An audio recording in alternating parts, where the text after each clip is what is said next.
These dark amusement parks are hiding more than just old rusty roller coasters. Nope, they're hiding pure evil, so let's take a look into them. Lake Shawnee Amusement Park, this is the playground of doom. A little girl in a bright pink dress was riding her favorite attraction, the simple spinning, swing set. When tragedy struck, she was laughing one moment, and the next she was crushed by a delivery truck that backed into the ride while it was still in motion. Witnesses claimed her body flew several feet before collapsing to the ground. She was only one of at least 6 people who passed away at Lake Shawnee Amusement Park in Princeton, West Virginia, a place so cursed that locals now call it the playground of doom. But here's the chilling part. This land was doomed long before the rides were even built. In the late 1700s, it was the site of a very bad annihilation where a Native American tribe basically unalived a settler family for stealing their land. Now, later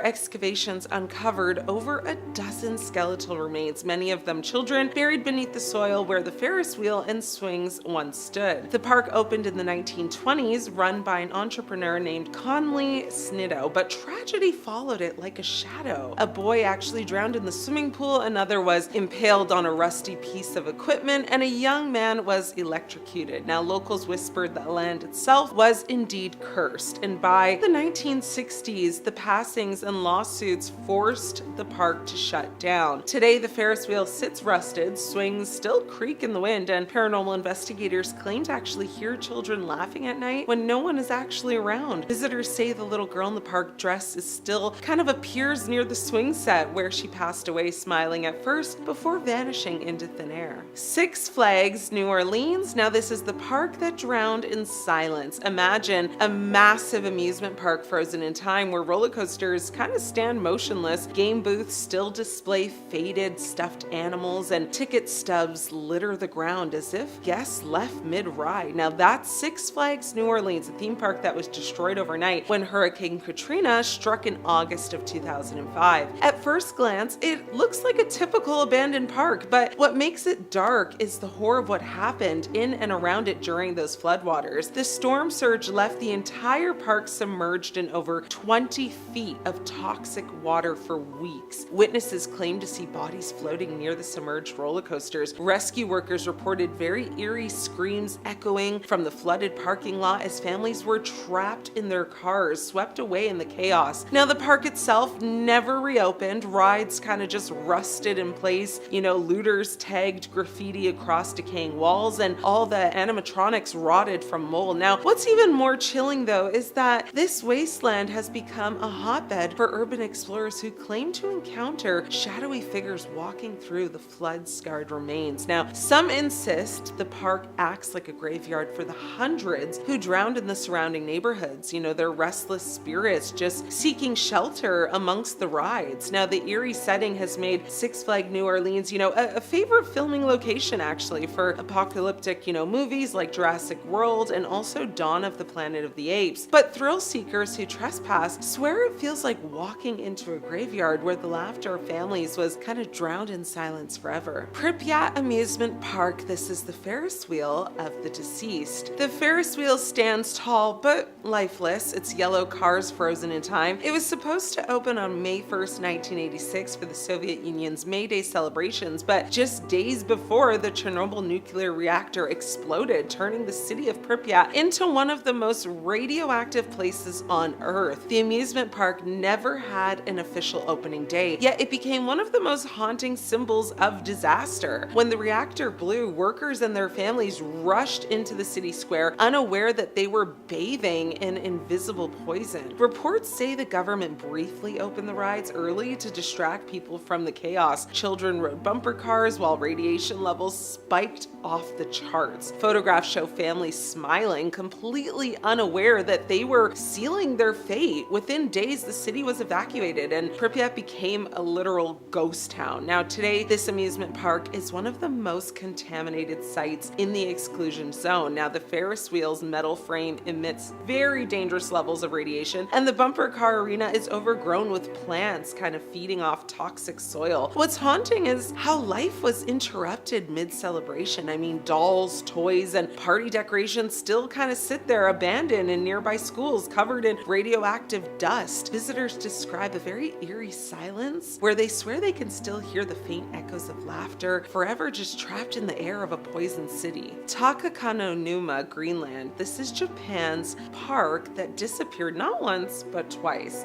Now, deep in the misty mountains of Fukushima, Japan, sits this amusement park, a theme park so cursed it was abandoned not once, but like I mentioned, twice. And the creepiest part, well, officially it doesn't even exist on maps anymore. Like, you won't be able to find it. The park first opened in 1973, but within just 2 years, it abruptly closed. Locals whispered about mysterious, passings on the rides, including a girl whose safety harness actually failed mid-loop on a roller coaster, sending her flying to her doom in front of horrified families. Now, the official explanation for the closure was just poor attendance. Nobody really wanted to show up, but eyewitnesses insist it was because of an alarming number of accidents. For some strange reason, the park actually reopened in the mid-1980s with, all brand new attractions. Yet again, it just didn't last. Within a few years, it was shut down permanently, swallowed by the surrounding forest. Now, the roller coasters sit half hidden under moss and vines, and the Ferris wheel kind of emerges like a skeleton through the mist. Urban explorers who managed to find the park describe a very overwhelming sense of dread. Cameras kind of malfunction when they're there, mist,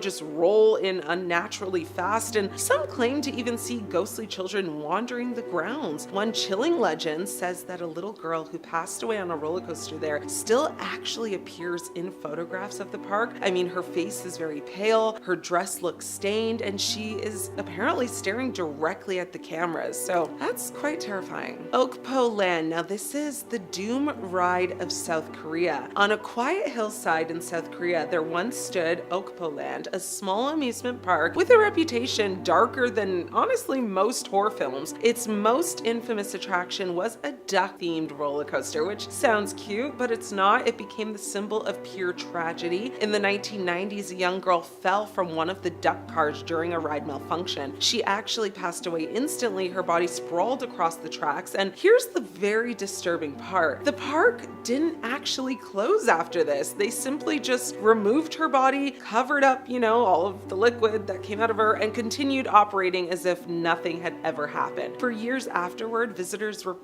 heard whispers and heard rumors about the cursed duck ride, and so they didn't really want to go on. But then again, in 1999, it struck again. Another child reportedly passed away in a nearly identical accident on the exact same ride. This time, the park did shut down overnight, rightfully so. I mean, workers abandoned everything. Half-eaten food sat rotting on tables, tickets remained stuck in the machines, and the infamous duck ride, well, it stood frozen mid-curve with cars dangling off the track. When urban explorers broke in years later, they found the duck coaster actually still intact, one car hanging kind of just precariously off the edge. A chilling reminder of, the child who passed away there, both of them. Now, locals now say the ghost of the girls haunts the site, forever riding their unfinished journey. The park was actually demolished in 2011, but its legend lives on as one of the darkest amusement park stories in the entire world. Number 5 on this list is Atlantis Marine Park. We are headed all the way down under for this one because Atlantis Marine Park is actually in Australia. AustralianNews.com writes,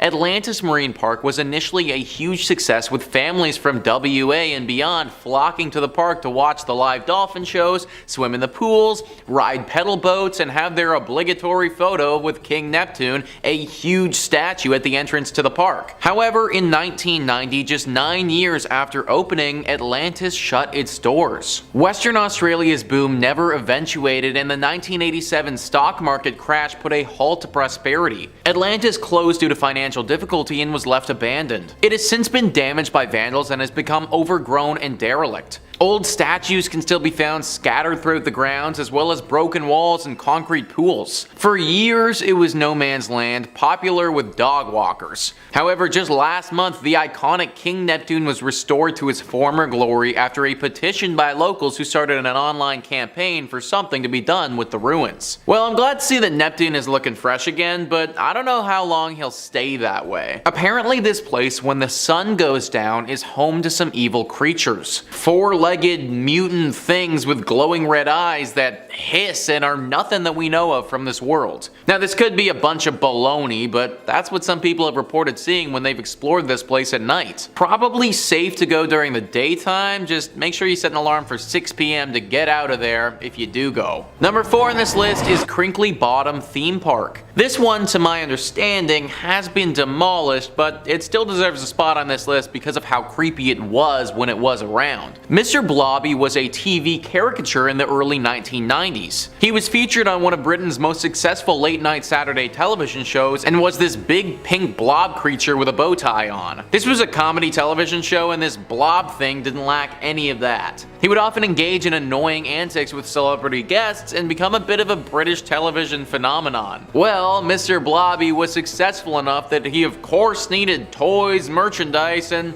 heck, while we're at it, let's give him his own amusement park. Sometimes what works well on TV doesn't always translate to a fun amusement park though. Crinkly Bottom was what they called it, and it opened up in 1994. This annoying sidekick's popularity didn't last forever though, and this amusement park's life was very short-lived. The place shut down in 1996 because it simply was not making enough money. Then it faded away into obscurity and everybody forgot about this interesting little business venture. That was until 2009 though, when some urban explorers stumbled upon it again. The once bright and beautiful Blobby Land looked like something straight out of a horror film. It was worn and gross and just reeked of evil. Animals had taken up residence there, and based on how the place looked, it wouldn't have been surprising if some sketchy characters once did business there too. You can't visit it now because it's demolished, but you really shouldn't have been going when it was around anyways. Number 3 on this list is Boblo Island. I had to include Boblo Island on this list to give a bit of a shout out to Ontario, where your boy grew up. Boblo Island was wildly successful for a time and operated for nearly a century. As with a lot of places on this list though, it couldn't seem to power through the 90s and had to shut down. Reader's Digest says, picture an 1898 Victorian amusement park, music from an organ grinder, women's skirts swishing around the dance hall, children's laughter echoing from various newfangled rides. That's what this theme park on Boys Blank Island, nicknamed Boblo, near Detroit on the Canadian side of the Detroit River was to residents alike. Its doors were shut nearly 100 years later in 1993, and the area is now closed to the public. But you can boat or kayak by the remains, listening for the ghostly sounds of long past visitors. While you can't stay here overnight, you can rent these 8 haunted places on Airbnb. Being on an island really adds to the creepiness for me, I think. Like this place, from all the pictures I could find, it really looks totally detached from all other society. Basically meaning that whatever happens here, you are totally by yourself. Like there is a new set of rules for this island. There have been stories that something lurks here, a spirit or something dark. Be very careful if you ever go to Boblo Island. Kicking us off in 5th place, we have Water Park Troubles. This tale takes place at Schlitterbahn, which is a theme park owned by Cedar Fair in Texas on the Raging Rapids portion of the Lazy River. Our narrator Vanessa and her friends didn't expect anything intense from the ride. They were all just, looking forward to relaxing, watching the water go by, enjoying the scenery. As expected, the ride wasn't super intense whatsoever at first, until it hit a patch of white water, and because of the angle that the raft hit the bump, Vanessa and her companions were launched into the river. Nope, that's not supposed to be part of the ride. And while the ride might have only been, 3 feet or so deep of water, I'm reminded of all the posters from my local pool growing up about how people can literally drown in a bathtub. So yikes. Vanessa described herself as entering a state of shock, feeling emotions ranging from fright to embarrassment, confusion, and panic. As she attempted to reach for the raft to pull herself back in, she realized she couldn't see her friends anywhere, and she was once again being yanked underwater. Panic had taken over as the main emotion by this point, and Vanessa found herself swirling around and around and around under the water. Thankfully, a nearby lifeguard jumped into action and was able to hoist Vanessa and her friends back into their raft, allowing them to enjoy the rest of the rapids in the intended fashion. I'm a little concerned about the lack of seatbelts on that ride, since they were never mentioned, and I feel like that should be a thing, or like a weight sensor to stop the ride in event that, someone goes over. Oh, just me, okay. As a high point to this, somehow Vanessa managed to keep her glasses on throughout the entire ordeal.